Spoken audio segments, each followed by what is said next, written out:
एक गांव में एक बहुत ही गरीब परिवार रहता था। उस परिवार में एक रामू नाम का मोची, उसकी पत्नी कमला और उनकी बेटी रीना रहते थे। रामू घर के बाहर ही अपनी दुकान लगाता था और लोगों के जूते ठीक करता था। पूरे दिन में 2-4 लोग ही रामू से जूते ठीक करवाने आते थे, जिससे रामू के घर का खर्चा बड़ी ही मुश्किल से चल पाता था। एक दिन रामू अलमारी के ऊपर से कुछ सामान उतार रहा होता है कि तभी वो हाथ के बल गिर जाता है और उसके हाथ की हड्डी टूट जाती है। मर गया, कोई है? आवाज सुनकर तभी वहाँ रीना आती है और अपने पापा को उठाती है। अब मैं क्या करूँगा, मुझे जूते भी बनाने हैं। अभी आप अपनी चिंता करो और जूतों के बारे में मत सोचो।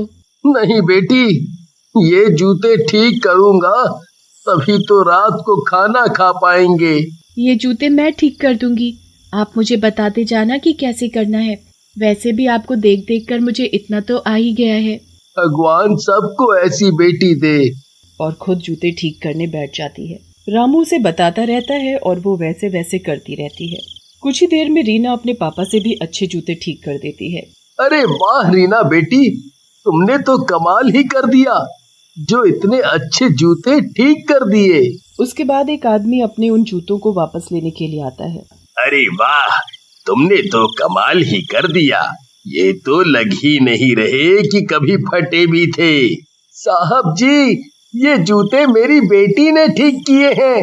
अरे वाह, इतनी सी लड़की और इतनी मेहनती, मैं तो तुम्हें इसके दुगने पैसे दूंगा। तुमने मेरा दिल खुश कर दिया। वो आदमी रीना को 100 रुपए का नोट देता है। रीना उसे देखकर बड़ी ही खुश होती है। अच्छा, एक काम करो, मुझे किसी शादी के लिए 2 जोड़े जूते बनवाने हैं, तो क्या तुम 2 दिन में बना पाओगी? हाँ, मैं बना दूंगी ना। रीना, पर तुम कैसे? मैं कर लूंगी पापा, आप बस मुझे बताते रहना। खैर, अभी मैं चलता हूँ और 2 दिन बाद आऊंगा। वो आदमी वहाँ से चला जाता है। रीना और रामू बड़े ही खुश होते हैं और उस आदमी के जूते बनाने की तैयारी में लग जाते हैं। रामू रीना को अच्छे से बताता रहता है कि जूते कैसे बनाने हैं और रीना भी बिल्कुल वैसे ही करती रहती है। 2 दिन में रीना पूरी मेहनत और लगन के साथ उस आदमी के जूते बनाकर तैयार कर देती है। धीरे धीरे रीना के बनाए जूते सब जगह मशहूर हो जाते हैं। अब वो जूते बनाने में इतनी अच्छी हो जाती है कि रामू को भी उसकी मदद नहीं करनी पड़ती। रामू को बहुत बुरा भी लगता था कि वो अपनी बेटी से काम करवा रहा है, पर उसके हाथ के ऑपरेशन के बाद ही वो काम कर सकता था और उसके लिए उन्हें काफी पैसे चाहिए थे। मेरी जरा सी बच्ची कैसे मेहनत से दिन रात काम में लगी रहती है। जी सही कहा आपने, हम बहुत किस्मत वाले हैं जो हमें ऐसी बच्ची मिली। मैं रीना के खाने पीने का अच्छे से ध्यान रखूंगी। रीना के हुनर और मेहनत के कारण उनके घर के हालात सुधरने लगते हैं और अब वो लोग दोनों वक्त का खाना अच्छे से खाते हैं। रीना अपने पापा के हाथ के ऑपरेशन के पैसे भी इकट्ठा कर लेती है। काफी दिन बीत जाते हैं। एक दिन रीना रात को घर का सामान लेकर बाजार से वापस घर आ रही होती है। उसके हाथ में ढेर सारा सामान होता है। वो सड़क पार कर ही रही होती है कि अचानक वहाँ से ट्रक गुजरता है और रीना उस ट्रक से टकरा जाती है। रीना का सारा सामान सड़क पर फैला होता है और रीना खून से लथपथ रोड पर पड़ी मर जाती है। जब उसके माँ बाप को पता चलता है तो वो भागे भागे आते हैं और रीना को मरा देख बहुत रोते हैं। मेरी रीना, मेरी बच्ची तो मुझे छोड़कर नहीं जा सकती।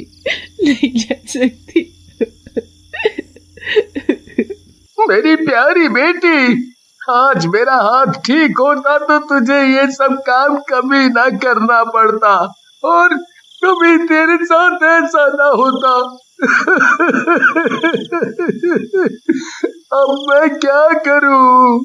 रामू और कमला को रीना की मौत का बहुत दुख होता है, पर उसी रात एक चुड़ैल बच्ची उनकी दुकान खोलती है और अधूरे जूतों को पूरा बनाने लगती है।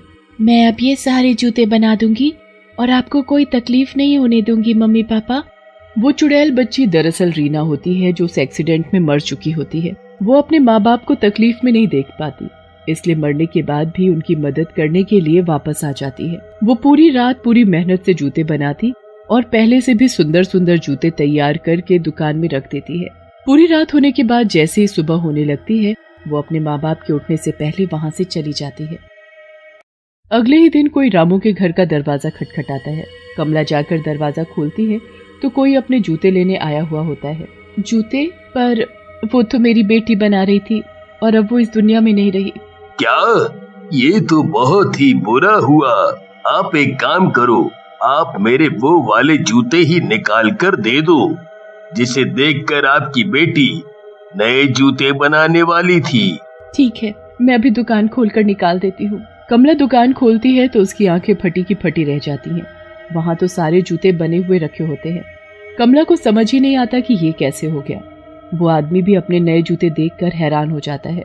वो उसकी सोच से भी बड़े सुंदर बने होते हैं। अरे वाह, वो देखो मेरे नए जूते। लगता है आपकी बेटी ने उनको पूरा बना दिया था। लाओ, मेरे जूते मुझे दे दो, मुझे बहुत देर हो रही है। और ये लो, अपने पैसे ले लो। कमला रामू को बुलाकर लाती है। दुकान में बने रखे जूते दिखाती है। रामू भी बड़ा हैरान हो जाता है। किसी को कुछ समझ नहीं आता कि ये कैसे हुआ।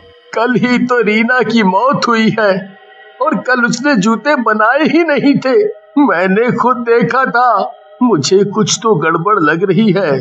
क्यों ना आज हम फिर से कुछ जूते बनाने के लिए दुकान में सामान रख दें और फिर कल सुबह देखेंगे कि क्या वो जूते बनकर तैयार होते हैं या नहीं। पूरा दिन लोग अपने जूते लेने आते रहते हैं और उसके बदले उनके पास काफी पैसे इकट्ठा हो जाते हैं। काफी लोग उन्हें अपने खराब जूते सही करने को भी दे जाते हैं। अब इनको मैं दुकान में रख देता हूँ और कल सुबह देखेंगे कि क्या होता है। रात को दोनों सो जाते हैं। आधी रात को रीना फिर से दुकान में आती है और सारे खराब जूते देखने लगती है। ये सारे जूते कितनी खराब हालत में हैं, पर कोई नहीं, मैं इनको बिल्कुल ठीक कर दूंगी और नए जैसा बना दूंगी। रीना चुड़ैल एक एक करके सारे जूते ठीक कर देती है और उनको बिल्कुल चमका देती है। उसके बाद वो वहाँ रखे सामान से नए जूते बना देती है।